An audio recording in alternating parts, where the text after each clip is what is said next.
नहीं रखना है। जुलाई माह में इसकी तारीख पड़ी है, अब इसकी तैयारी चल रही है।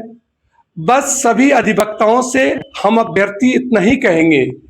कि सब एक प्लेटफॉर्म पर आकर और जज साहब के सामने जो टीम गठित होगी कि 32,000 की लिस्ट रख दिया जाए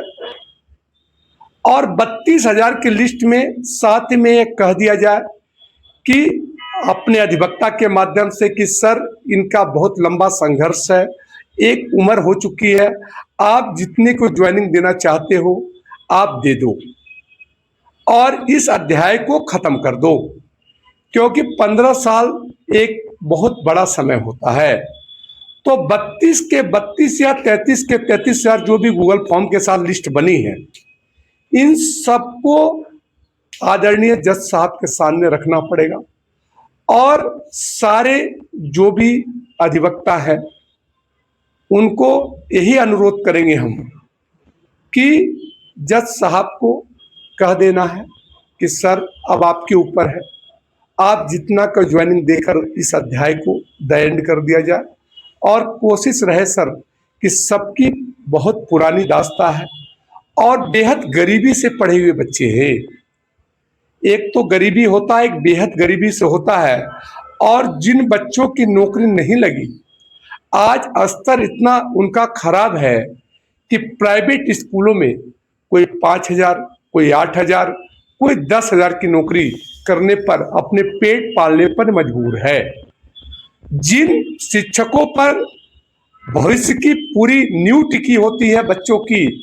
उनका घर चलना भी काफी कठिन हो चुका है। तो कहीं न कहीं टेट पास है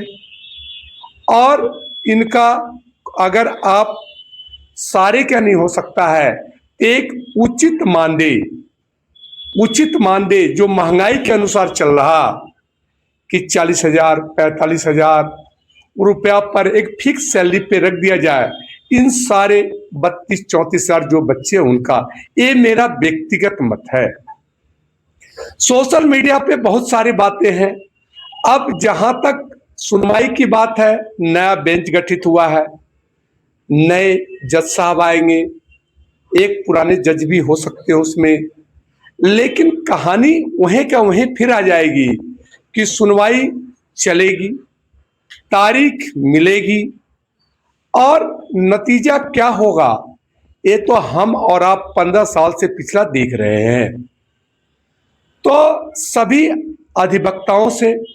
हाथ जोड़ के निवेदन है कि एक प्लेटफॉर्म पर आकर एक होकर और इस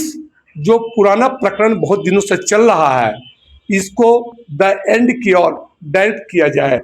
क्योंकि हाथ जोड़कर ये नम्र निवेदन है कि इन्हें जिस बेस पर, क्योंकि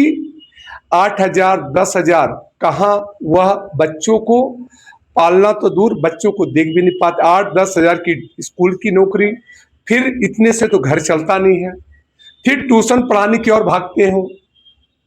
ट्यूशन पढ़ाकर फिर रात में 8 बजे 9 बजे आते हैं, फिर सुबह वही प्रक्रिया शुरू हो जाती है 6 बजे और सैलरी और ये कोई फिक्स नहीं है। कहने का मतलब कभी ट्यूशन छूट जाता है, कभी ट्यूशन रहता है। तो एक लंबा संघर्ष के बाद एक सुखद अंत हो।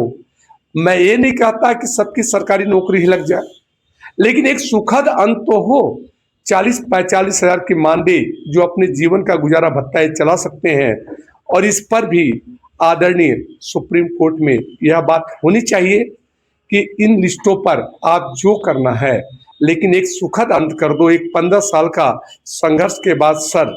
इसका एक सुखद अंत होना चाहिए और इस पे निश्चित तौर पर माननीय जज साहब, सुप्रीम कोर्ट इस पर विचार करेगी और यह भी उम्मीद करते हैं कि ऐसे अगर कोई बात रखी जाए तो राज्य सरकार भी इस पर विचार कर सकती है। तो जो जुलाई में तारीख है, अभी सोशल मीडिया पर तमाम बातें चल रही है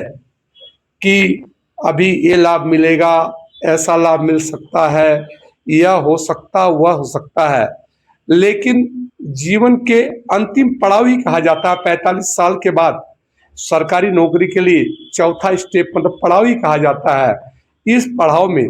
जहां वह शिक्षक 8-10 हजार की ड्यूटी कर रहे हैं, क्या वह 50 साल के बाद जब उम्र काफी हो जाती है तो क्या वो प्राइवेट नौकरी भी उस स्तर पे कर पाएंगे? प्राइवेट स्कूलों की स्थिति तो सबको पता है, उन्हें टीचर नहीं चाहिए, उन्हें बेचारा चाहिए जो उन जिससे वह कोई भी सब्जेक्ट पढ़वा ले, कोई भी काम करवा ले। यह प्राइवेट स्कूल का एक परिभाषा है, क्योंकि प्राइवेट स्कूल में एक ऑलराउंडर चाहिए। उन्हें जो कभी फिजिकल करवा ले, कभी डेस्क लगवा ले, तो कभी कॉपी चेक करे। तो जहां तक मेरा भी अनुरोध है माननीय जज साहब से और सभी अधिवक्ताओं जो इसको लीड कर रहे हैं 72,825 यूपी टेट 2011 को, उनसे यही कहूंगा कि बस ये लिस्ट सामने रख दीजिएगा आप और आदरणीय जज साहब को निर्णय सुना देना है कि क्या करना है और क्या नहीं करना है, क्योंकि तारीख पर तारीख से सब ही थक चुके हैं इन चीजों को देखकर। और अब आगे भी मैं एक अभ्यर्थियों से अनुरोध करूंगा कि बहुत हाई होप न रखे। अब जो डिसीजन आएगा, सब लोग अपना काम कर रहे हैं, लेकिन काम में बहुत सारी दिक्कत है। इस बात को माननीय जज साहब को बताना है कि हम अपने जीवन को कैसे जी रहे हैं और प्राइवेट स्कूल के द्वारा एक शोषित जीवन जी रहे हैं हम। तो इससे आप निजात दिलवाइए और एक जहां तक आप डिसीजन दे सकते हैं सर वहां तक देना है आपको, क्योंकि एक लंबा संघर्ष है। लेकिन जो बच रहे अभ्यर्थी उसको एक अच्छे मानदेय पर रख दिया जाए। और इसी के साथ मैं सभी से रिक्वेस्ट करूंगा कि सभी एक प्लेटफॉर्म पर आकर एक सही न्याय की तरफ माननीय जज साहब के सामने उपस्थित होकर अपने पक्ष को साफ सुथरे रखें, जिससे उन्हें भी डिसीजन देने में बहुत आसानी हो और अभ्यर्थियों की बात उन तक बहुत तरीके से पहुंच जाए कि आज ये 32,000 जो अभ्यर्थी हैं जो गूगल फॉर्म फिल्टर करके इनकी संख्या 25-26 ही होगी, तो 25-26 हजार जो अभ्यर्थी हैं यह बहुत लंबे संघर्षों से आज जूझ रहे अपने जीवन को देखते हुए, कह सकते हो कि बहुत दिक्कत का सामना करने पड़ रहा है। तो उम्मीद करूंगा कि किसी के बातों पर ध्यान रखें न रखें, लेकिन जज साहब के सामने यह बात पहुंच जाए तो ज़्यादा बेहतर होगा हम अभ्यर्थियों के लिए। धन्यवाद।